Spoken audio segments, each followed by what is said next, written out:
لو لاحظت في كل الأفكار اللي احنا قلناها دي هتلاقي في عامل مهم جدا.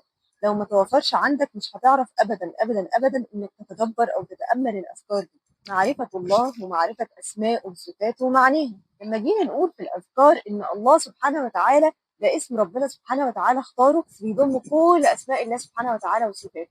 طب هي إيه أصلا أسماء الله سبحانه وتعالى وصفاته؟ لو ما تعرفش أسماء الله وصفاته مش هتعرف يعني إيه الله. ولو ما تعرفش معاني الأسماء مش هيبقى عندك فيه معنى يكون الله بيضم كل الأسماء والصفات. وكمان لما قلنا مثلا سبحان ربي العظيم فقلنا إن ربنا سبحانه وتعالى عظيم الذات عظيم الصفات. طب يعني إيه أصلا الصفات اللي ربنا سبحانه وتعالى عظيم فيها؟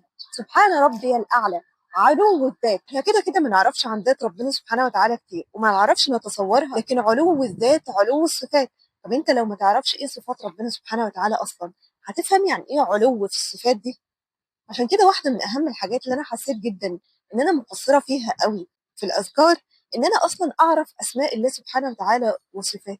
فلما أفهمها وأفهم معانيها أبقى وأنا بذكر ربنا سبحانه وتعالى أنا بفهم إن أنا بتكلم مع مين سبحانه وتعالى. أنا بذكر لما أقول عظيم الصفات، إيه صفات ربنا سبحانه وتعالى اللي هو عظيم فيها، ويعني إيه عظيم فيها؟ يعني إيه سبحان ربي الأعلى؟ يعني إيه علو الصفات؟ يعني إيه لله الأسماء الحسنى فادعوه بها؟